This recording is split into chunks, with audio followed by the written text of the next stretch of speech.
بیٹھے ہو, جونپور کے عظیم اجتماع میں بیٹھے ہو, میں تم سے پوچھتا ہوں کہ جی بھر کے تاریخ کو دیکھ لینا, پھر مجھے بتانا کہ سکینہ کو جی بھر کے پانی کہاں ملا.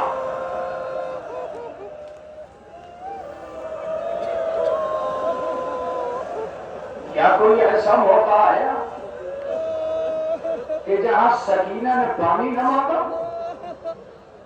اگر اس کو پانی شام غریبہ میں مل گیا تھا تو پھر کوفے کی گلیوں میں پانی کیوں مانگا؟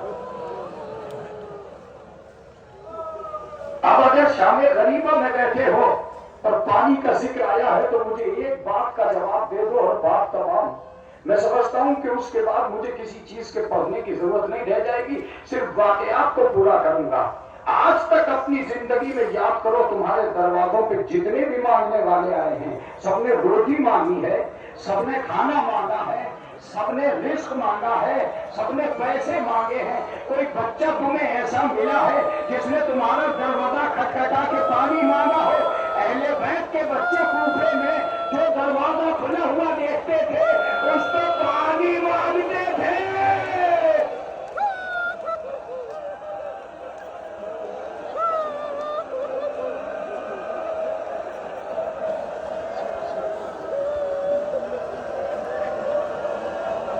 یہ قیامت تھی. مصائب وہ نہیں ہے جو لفظوں میں موجود ہیں, مصائب وہ نہیں ہے جو حرفوں میں موجود ہیں, درد وہ ہے جو احساس میں موجود. شام غریبہ تو ایک نام ہے, یہ زینب کی شام ہے, یہ رباب کی شام ہے, یہ بے قصوں کی شام ہے.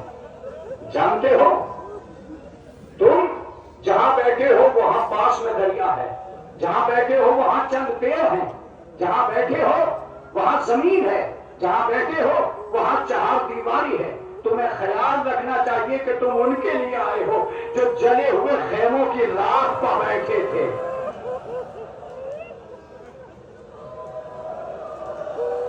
جلے ہوئے خیموں کی راکھ پر بیٹھی ہوئی زینب ایک مرتبہ کھڑی ہوتی ہیں اور کھڑی ہو کے ساری بیویوں کو جمع کرتی ہیں اور جمع کر کے کہتی ہیں کہ بیویوں, میں جانتی ہوں کہ صبح سے مسائل جھیلتے جھیلتے تم تھک گئی ہو, اب ذرا تھوڑی سی دیر آرام کرو. اور یہ کہہ دی کہ لاڈلی نے ایک چودے خیمہ اٹھائی اور چودے خیمہ اٹھا کے میرے برات کا روک کر کے کہا, بھیا عباس اب تیری بہن زینب پہرا دے.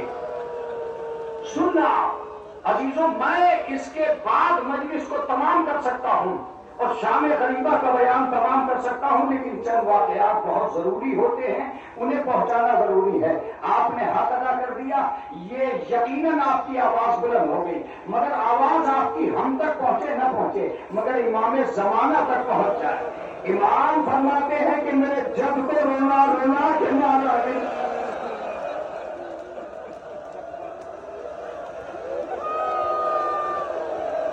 میرے جد کو تڑپنا بیتنا, یہی وہ وقت ہے جو بیتنے کا وقت ہے.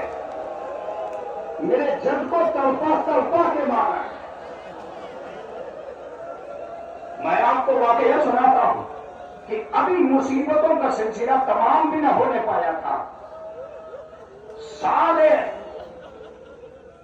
لٹا ہوا قافلہ جلتے ہوئے خیموں کی راکھ پر بیٹھا, جلتے ہوئے خیموں کی راکھ پر بیٹھا کہ اچانک جناب نواب نے جناب سکینہ کو اپنی آغوش میں لے اور اتنی زور سے جناب سکینہ کو گرفت میں لیا کہ جناب سکینہ نے پوچھ لیا, اماں کیا بات؟ کہ بیٹا وہ دیکھ دور کوئی آدمی کچھ دیکھتا ہوا آ رہا. ایک مرتبہ جناب سکینہ نے دیکھ کے کہا, ہاں کوئی چیز زمین میں ڈھونڈ رہا ہے, بس اب تمہاری برداشت سے باہر نکل جائے گی, بات خدا کی قسم. پر روایت یہ بتاتی ہے کہ ایک مرتبہ جناب رباب اٹھی اور جناب زینب سے جا کے کہا, زینب دیکھو تو صحیح وہ زمین میں کیا ڈھونڈ رہا ہے. کہ بھابھی نیزے چبو چبو کر کوئی چیز ڈھونڈ رہا ہے. اور راوی لکھتا ہے کہ خیموں کے پیچھے آیا, ایک مرتبہ نیزا زمین میں گیا, زینب کی چیخ نکل گئی, جناب علی افضل کا جسم متحا شیور نے گھٹنیاں دے دی, اصغر کا گلا کاٹا, رباب زینب سے نکل گئی.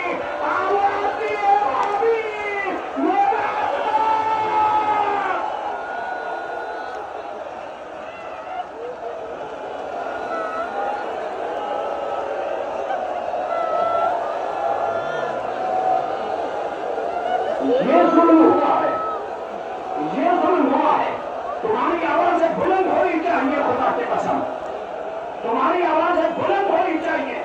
میری مائیں میری بہنیں گھنٹوں سے یہاں بیٹھی ہے، میری مائیں میری بہنیں گھنٹوں سے یہاں بیٹھی ہے۔ میں ان سے پوچھتا ہوں کہ اتنے بڑے مجمع میں انہیں اپنے بچے گننے تو نہیں پڑے؟ ارے زینب جب بھی بیٹھتی تھی بچے گنتی تھی، اور جب بھی گنتی تھی بچے کم ہوتے تھے۔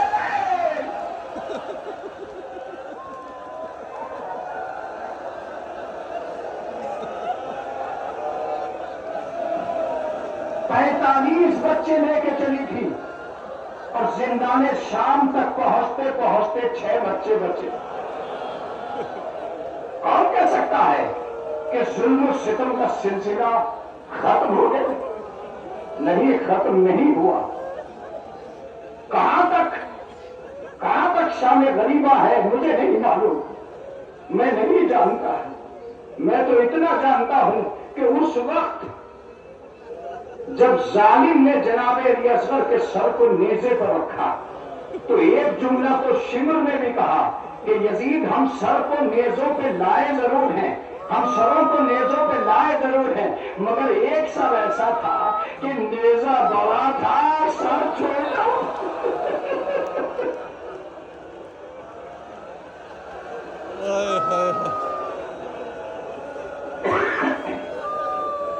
آئیے، جس کا آپ کو انتظار تھا، میں اس میں سے 2 واقعے آپ کو سنا تھا۔ جب شام غریبہ ہوئی تو ہر کی بیوی، ہر کی شریک حیات کچھ کھانا پانی لے کے آئی۔ پانی کے ملتے ہی جناب زینب جناب سکینہ کے پاس پہنچی اور سکینہ کو جگا کے کہا بیٹی لو پانی آ گئے۔ پانی کا نام آنا تھا کہ جناب سکینہ نے کہا کیا چچا عباس آ گیا؟ کہا نہیں بیٹی ہر کی بیوی ہے جو پانی لے کے آئی ہے۔ جناب سکینہ نے پوچھا پھوپھی اماں آپ تو بہت پیاسی ہیں، کیا آپ نے پانی پی لیا؟ کہ نہیں بیٹے، یہ جانپور ہے، خدا کی قسم ادب کی زمین ہے، یہاں تہذیب یافتہ لوگ رہتے ہیں۔ اب جملہ سنیں، جناب زینب سے جناب سکینہ نے پوچھا کہ کیا آپ نے پانی پی لیا؟ کہ نہیں بیٹے، پہلے چھوٹوں کو پلایا جاتا ہے، بس یہ سننا تھا کہاں لائیے پانی دیجیے۔ بس ایک مرتبہ پانی لیا اور مختن کی طرف چلی۔ جناب زینب نے پوچھا کہاں جا رہی ہے سکینہ؟ کہ میرا پیاسا ہے، میرا نام، میرا بھیا، میرا بیرن، ارے بیرن پانی آ گیا۔ اے بھائی اب تجھے نہر کو جانے کی،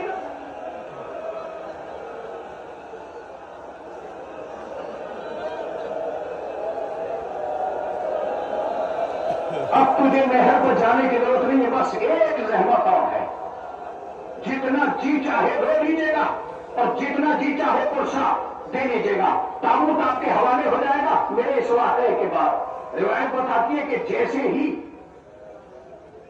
جناب زینب پہرا دینے کے لیے کھڑی ہوئی اس رات، شام غریبہ میں علی کی بیٹی پہرا دیتے ہوئے ایک لفظ کہہ رہی کہ عباس کل تک آپ پہرے دار تھے، آج آپ کی بہن پہرا دے رہی۔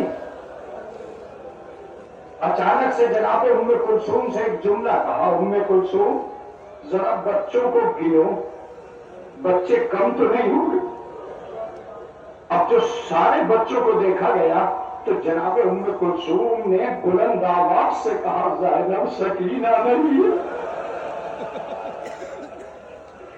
روایت یہ بتاتی ہے کہ جناب زینب نے جناب ام کلثوم سے ایک جملہ کہا کہ جب خیموں سے میرا بھائی جا رہا تھا تو مجھے چند چیزیں سپرد کر کے گیا تھا، بہن زینب یہ گھر تمہارے حوالے ہے اور یہ سکینہ تمہارے حوالے۔ اے بہن اگر سکینہ نہیں ملی تو کیا ہوگا؟ کہا ٹھیک ہے، دونوں بہنیں ڈھونڈنے کے لیے نکلتی ہیں۔ جناب ام کلثوم سے یہ لفظ کہے ضرور تھے جناب زینب نے کہ بہن ام کلثوم تم نہر کی طرف جاؤ، میں نشیب کی طرف جاتی۔ اور ایک مرتبہ چاروں طرف جناب زینب یہ کہتی ہوئی جا رہی تھی یا بنیا اینا اینا یا سکینہ، اے سکینہ تم کہاں چلی گئی ہو؟ سکینہ تم کہاں ہو؟ روایت یہ بتاتی ہے کہ جب بہت قریب پہنچ گئی مقتل امام حسین کے تو اچانک ایک آواز آئی، بہن آہستہ بولو۔ میں اس سے زیادہ نہیں جاؤں گا، بہن آہستہ بولو۔ بس ایک مرتبہ جناب زینب آگے بڑھی، اور آگے بڑھنے کے بعد میں کیا دیکھا کہ سکینہ جناب امام حسین کے سینے پر سر رکھے سو رہی ہے۔ آہستہ بولو۔ تو ایک مرتبہ جناب سکینہ کو جگایا اور جگا کے پوچھا، اے بیٹی، ہر سال لاش کی پہچان اس کے سر سے ہوتی ہے، تو نے کیسے پہچانا کہ یہ تیرا باپ ہے؟ کہ جب میں ادھر دوڑ